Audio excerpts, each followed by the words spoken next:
America's Heartland is made possible by the American Farm Bureau Foundation for Agriculture, dedicated to building greater awareness and understanding of agriculture through education and engagement. More information at agfoundation.org. Farm Credit, financing agriculture and rural America since 1916. Farm Credit is cooperatively owned by America's farmers and ranchers. Learn more at farmcredit.com. The United Soybean Board, whose Common Ground program creates conversations to help consumers get the facts about farming and food. There's more at findourcommonground.com. The Fund for Agriculture Education, a fund created by KBIE to support America's Heartland programming. Contributors include the following: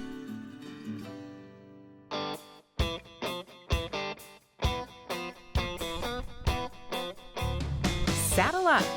I love it. I mean, the cows and the horses and the getting dirty, and it's just all really great.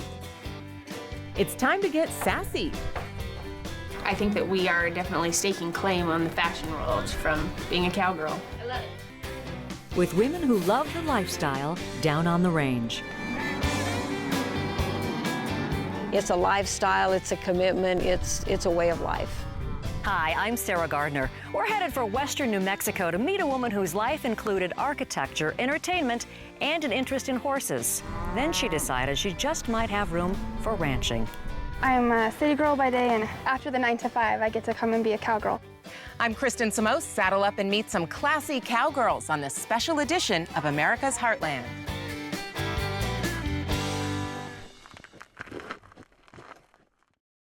You can see it in the eyes of every woman and man in America's heartland, living close to the land.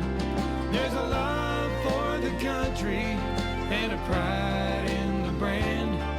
In America's heartland, living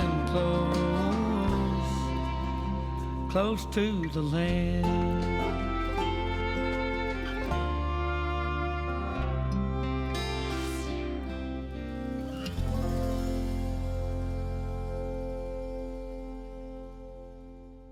We're just outside of Las Cruces, New Mexico, in the shadow of the Organ Mountains, the perfect setting for celebrating the mystique of the American cowgirl.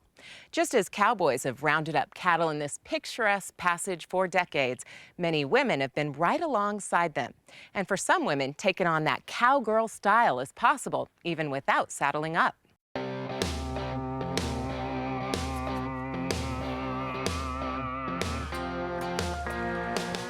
Brooklyn Scalva isn't a full-time model, but today she's getting ready for her close-up. You have like bright pink and blue, and it's gorgeous. It looks amazing. Brooklyn is one of several models who have gathered at this ranch house just outside of Las Cruces, New Mexico. I feel that cowgirl fashion is just, overall it's your personality, who you are, and you're able to express it through your clothes. The women come from different backgrounds and regions, but what they have in common is their passion for the cowgirl lifestyle. Our models are all genuine, authentic, country girls, whether they're cowgirls or farm girls or whatever. They're all real girls who live the life and are in the Western thing, so they're not models by trade. The photo shoot for a new magazine is just about to begin. The magazine, Dirt Road Daughters. The gritty title is fitting for this magazine filled with articles on fashion, food, and living the country life. But this isn't your mother's country life magazine. There's this whole sisterhood out there of cowgirls and rural girls and farm girls, and we wanted it to feel, when you read the magazine, like you're getting to meet a new friend. So everything's kind of written in the first person, and it's not so instructional and formal. The magazine is the idea of Thea Dreisbach. Actually, we do the print magazine, and then we also have an electronic version for our die-hard iPad and Kindle users. But I personally love the feel of a magazine, and I think there's something that's inherently good about ripping it out and putting it in your mirror and dog-earing a story that you like. Good. 3 or 4 months, we had 5,000 Facebook fans on our page. We're over 10,000 now, and people, when they see the magazine, they're almost surprised they get it, and they're like, oh, this looks so neat, and they start flipping through it, and there's like a little bit of fashion, a little bit of ag, a little bit of ranching, and some home like recipes and things, and people are like, oh, this is really good. What do you like? What speaks to you here that we can try? I like all the lace. Isn't it fun? It's really over the top. So I think this is a great color, personally. Okay. So with this little mauve sash And you put here. cowboy boots with this, huh? Cowboy boots with everything. You can't go wrong. I think that that's a huge thing in being a cowgirl, is displaying your attitude and personality through your clothes. So it's a little bit mainstream fashion and a little bit cowgirl, as long as you got the boots, right? Of course, that's the signature right there. You're able to wear whatever's comfortable. You always have to have your cowboy boots, your cowgirl boots. It's just a necessity. What do you hope that women get or learn about fashion and the Western style? I hope that they feel like they got a taste of someone they didn't know.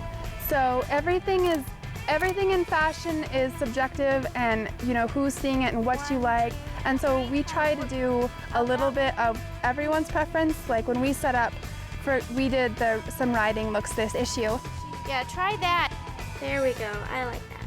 We work with designers. We work with some major labels like Lane Boots, and then we work with a lot of independent designers that we find on Etsy, there's just a treasure trove of people doing, so many creative people like with their own little lines. And so we get stuff from them, kind of pull things all over the place, and also a few little Western boutiques that send us some things. So do you have a style that you look for? Do you look for classic, timeless pieces, or something that's really unique and fun? Well, a little bit of both, because I think that mixture is what really lends itself to a Western style, is those timeless pieces mixed with just kind of fun, trendy items, which I think goes with all, fashion. But like for example, this whole shoot that we're doing is inspired by the Junk Gypsies Junkerama prom. So it's kind of a boho, hippie, cowgirl, chic, over-the-top prom dress theme. So it's going to be lots of dresses and fun accessories.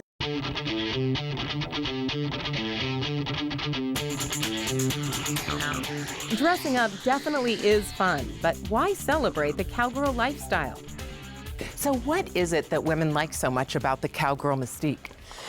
I really think it's the old-time romance of the Western lifestyle. And for girls, too, I think it's every little girl loves horses. And so, personally, I feel that as far as cowgirls go, it comes from the horses and the love of horses. So how has the cowgirl style changed, though, now from the Western style of the past? I really think it hasn't changed that much. We've talked a little bit about some of the classic traditional Western pieces, and they really are timeless. And it's just kind of staying up to date with some of the modern fashion trends, the mainstream fashion things, and working those real classic Western pieces into it.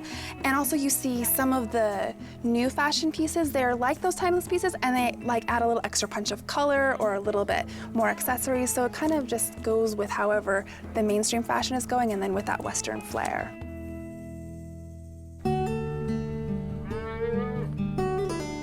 There's something special about people in agriculture, about people who are around animals and horses. They're good people, and we want that for our kids. Emma is 20 months old, and our oldest daughter is Esther. She's 7, so we have ages 7, 5, 3, and 1. From the time they're in the womb, they're on a horse. They go to sleep. That's where their life is. I think probably the most important thing they learn is they learn self-confidence. They get on that horse. Rachel's 3, and she does it by herself. It's almost natural, but she works hard. She does things to the best of her ability, but I think that's tied back to working on the land and learning from that. And that's definitely something that has been instilled in us in agriculture and in our family, is a work ethic. And that's extremely important. And I see that in the kids. Even if they've moved on from the ranch, they still have that work ethic that they learned. My boat's going the fastest.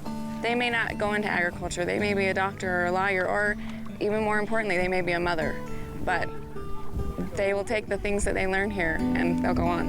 And I would call that lucky. I would call that blessed.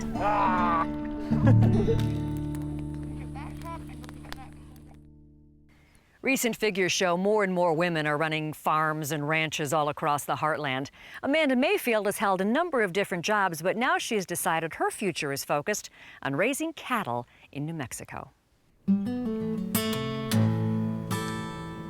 We're going to be branding, castrating, dehorning, vaccinating. Just another day at the job for Amanda Mayfield. And her fellow cowgirls on the ranch. Danley, come get your mom. Her granddaughter, Danley, and daughter, Erica. And there are cowboys here, their ranch hand and Erica's husband. And this morning, the cowgirls are riding just as tough in the saddle as their cowboy counterparts. I could see her definitely staying on with the ranch. I mean, it's her passion. She loves horses and she loves the cowboy way. Just like her daughter, Amanda Mayfield handles the cattle like an old pro today. But she took an indirect life path to get to this New Mexico cattle ranch. She grew up on a small farm. We had cattle and a farm, not really ranching like in this capacity. My father had property south of where we lived, and he had a registered herd, but I was not really involved in it much. The horses were my thing. Her love of horses led her to compete in horse showing competitions across the country. Later, she took it to the next level, horse racing. I love to race ride, and I love the challenge and the excitement of winning. That's why your race ride is to win the races. And I'm pretty competitive, I guess. So that was a lot of fun. I got to see a lot of country, but my mom I sent everything home to her, all my things in the newspaper and all my win pictures and everything, and she compiled this 3-ring binder, and I decided to have it printed or scanned and put in a hardbound because I have 2 girls, and how was I going to split that book up? And it was her mom that brought Amanda home from her horse racing career. You know, I was 30 and I didn't want to lay off. I wanted to stay in the saddle and ride as long as I was healthy and was aggressive. You have to be extremely aggressive. And I was racing in Florida, and my mother got ill. She got emphysema. Well, she had pneumonia. I left my tack and everything in Florida, and I came home for 30 days thinking, I'm going to get Mom well. She's going to be great, and I can go back, a couple weeks here, and she wasn't really getting better. And I just couldn't leave. If I could see that she was going to be all right, I would have gone in a heartbeat. After moving back to New Mexico, Amanda purchased a ranch and married her husband Butch, who also raises cattle. It's a lifestyle, it's a commitment, it's a way of life. And my dad always said, well, you should have done this a long time ago, And her horse riding skills are put to the test today, rounding up cattle for vaccinating. Trying to rope a calf, the rope catches her crossways. Turn her!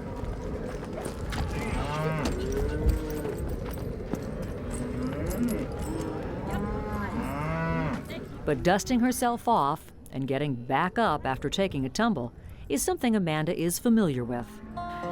Yes, I had 6 concussions, I think. I broke my collarbone, broke my leg. But those things, they weren't the horse's fault. Amanda's love of the lifestyle is also instilled in her daughter Erica. At what point did you decide that this is I'm assuming, how you wanted to spend your life? That's a good question. I really don't know when it hit me. I went to college thinking I'm getting off the ranch, I'm not coming back. And it took about a year for me in college and away from the ranch to realize that's not what I wanted.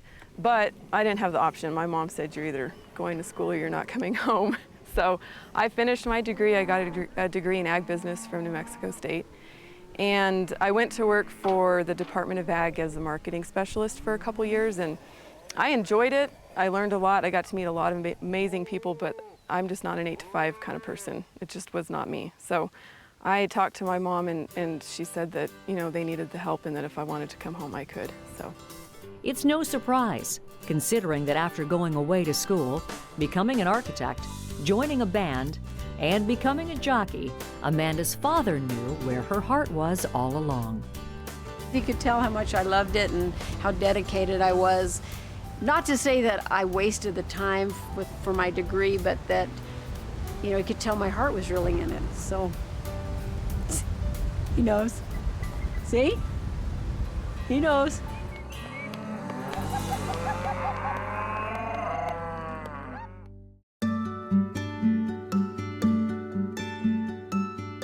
It takes a lot of work to exist out here, and it takes a shoestring budget to exist. Is that a bull? And we don't mind that because obviously it's the lifestyle that we love. My big inspiration into this industry was the man I fell in love with at Cal Poly 32 years ago, my husband Jeff. Anything that Sheila does, she gives 110%. Doesn't matter whether it's here on the ranch or with the Cattle Women's Organization or at church, taking care of the kids. She puts everything into it. Is that a hold on?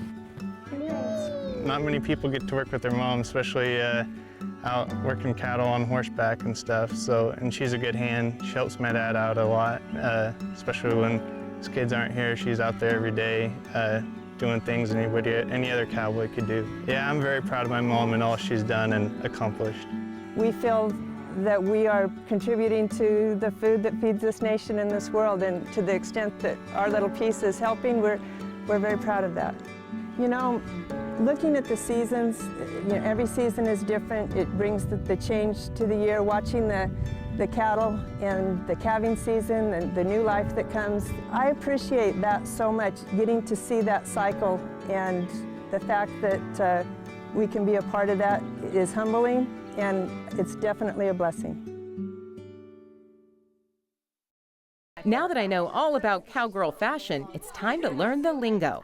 So you're from Idaho, South Dakota, and New Mexico. Is the cowgirl slang different in all of those places? We say fixin' a lot. Fixin' too. You're fixin' to do something. I think the terminology is different, like dam, tank, slough. We call it a bog. Cout? Cout. That's from the. That's just the Texas accent coming out at me. For you. Yeah. That's not a half cow, half cat. No. Cow. Different parts of the saddle are referred to differently. Yeah, like we talked about yesterday, the cinch or the girth. Leggings or, you know. Okay, can you have a cowgirl fashion faux pas? And if so, what is it? I guess just keep it classy is probably. Yeah, you can dress it up as much as you want. The one, I guess, my pet peeve or something that I don't want in my cowgirl fashion is no matter how hard you try, you see girls with tan lines. And I think that, trying to avoid horrible tan lines when you're wearing because you're out riding and you usually you can you have a long sleeve shirt and then you end up with the tan hands. Right. Yes. Or the short sleeve shirt from gathering cattle and you're burned to here. I think the other thing, at least for me, is chipped fingernail polish. Oh, I don't even. That's why I don't wear any. Yeah, exactly. I am like a serial nail polish painter. Like I paint my nails about every 4 days. Really? Well, it hides the dirt underneath your fingernails, which is one of my pet peeves. I don't like it underneath there, and I'm not scared to get dirty. I just don't want to see it. Right. And then if it gets chipped, I'm like instantly like taking off, redoing it. And toenails are the same way. And my toenails are pretty much always painted, even though no one ever sees them, just because it makes me feel good about myself. Pretty toenails are important. I think the cowgirl culture and our type of girls, we dress up. People don't think that we do. The chipped fingernails and the bra lines and the tan lines. I mean, we're not all the hicks and the sticks. We are classy, and we're very glamorous. Okay. And just because we dress up does not mean we're not hardworking. Branding, weaning, all of that stuff. Right. We got our fingernails, but we get right in there with the blood, guts, gore, and dirt. So. Right. And then you polish them afterwards. So Exactly. You can't see the dirt. Okay, that makes sense. We clean up good. Back at her ranch, Amanda Mayfield has something to show me. Let me show you something special, Sarah. This is a real special memento, if you will, that my mother made. Oh, wow. This is accumulation of several years of horse showing, predominantly in California. Had over 500 ribbons, and my mother, when I went away to college, she decided to sew it into this quilt. And so she cut the rosettes off of it and took all the pieces of the ribbon that had lettering that kind of told what they were won for and when, and she sewed them in on this actually just a sheet backing, and then they backed it with the quilt. And these go back how far? What I started, year? well, I started showing in 1961, so I was 11, tells me gives my age away. I was about 11 or 12 when I started showing. Look at the years of memories. So are there one or two that really stand out to you that you can find here that? Yes, actually, like I said, predominantly they were one in California, but when I came to New Mexico to show, well, we moved here, there was only a few county fairs and then a few sanctioned quarter horse shows. But some of the bigger quarter horse shows, like in El Paso, I think this is one here that was from the, they called it International, where did I see it? Here. International Livestock Show Texas, in El Paso. They have a big fair going on, big rodeo, and that was a kind of a big win for me. And these are horse shows, they're youth shows? Most of them are youth except for the quarter horse shows. They're and there you pole show bending, barrel racing, everything. English, Western, the speed everything. events, yeah, everything. And you know, it's just years of traveling. My mother was my biggest fan and supporter, as you can only imagine, because she hauled me through. You know, I would have never had the opportunity to do this if I hadn't had the support and the backing from her. But I took it serious, real serious, and I worked hard with my animals. And I guess she felt that this was her way to reward me, but really she's in every stitch. My mom, you know, the embroidery is all different patterns and colors, which makes it, you know, adds to the uniqueness of it. But yeah, it's a treasured piece, and she shared my triumphs and my failures and the whole thing. She was with me the whole time. Yeah, and so everything hand stitched. Yep, completely. She basted the ribbons on, all of it conclusively, and then she came back and used the colored embroidery stitches and basted it all together like that. And people would come over and visit. Oh, Terry, what are you working on? She goes, well, this is this quilt for Amanda. And they would even stitch on it a few times. I mean, different people would just, oh, let me throw in a few stitches. So it's really a collective piece here.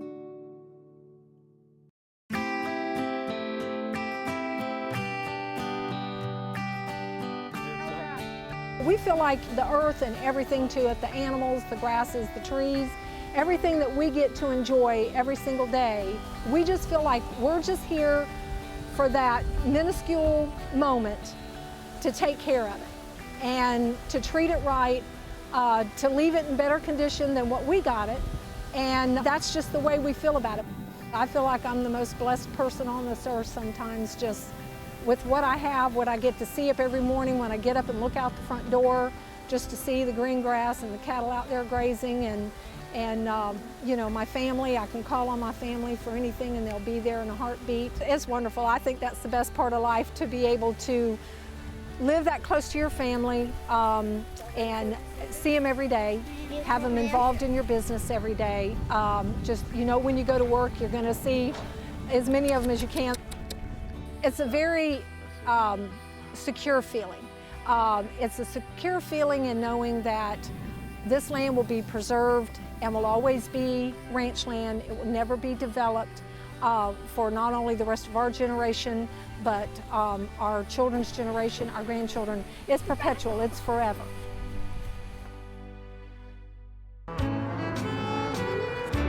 The work of a cowgirl can be rough, hard, exhausting, and dirty, but the mystique of the cowgirl stretches back generations. Back to the 1800s, when Annie Oakley traveled the countryside with Buffalo Bill's Wild West show, demonstrating her sharp shooting skills.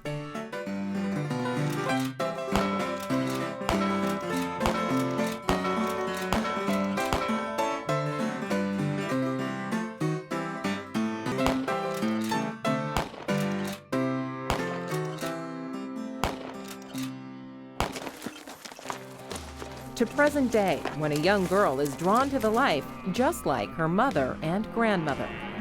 It's a lot of hard work, and the rewards are few and far between. I mean, it's nice to be around, you know, the cattle and see new life and see all your hard work pay off, but monetarily it doesn't pay very much, and you have to really enjoy what you do and have a passion for it.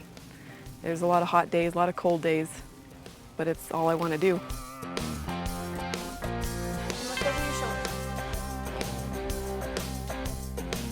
when women gather to celebrate the lifestyle through fashion. You have to be brave enough to get dirty, and you also have to be brave enough to get pretty and get fancy. The mystique of the American cowgirl lives on. Thanks for saddling up and joining us on this special edition of America's Heartland. We'll see you next time. And remember, you can stay in touch with us 24/7. We make it easy for you. You can find us on some of your favorite sites. You can also access all of our stories and video on our website, americasheartland.org. That'll do it for this time. We'll see you on the next America's Heartland. You can purchase a DVD or Blu-ray copy of this program. Here's the cost.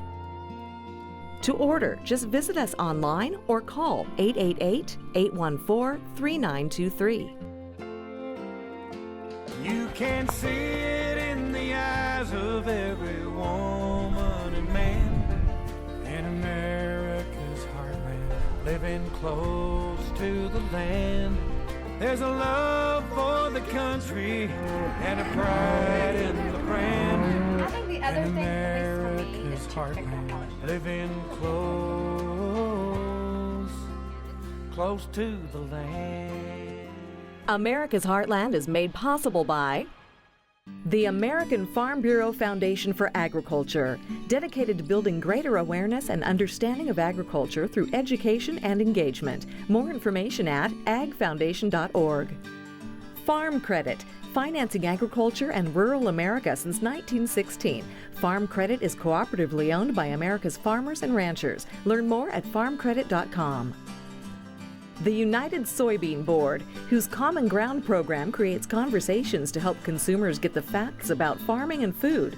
There's more at findourcommonground.com. The Fund for Agriculture Education, a fund created by KVIE to support America's Heartland programming. Contributors include the following: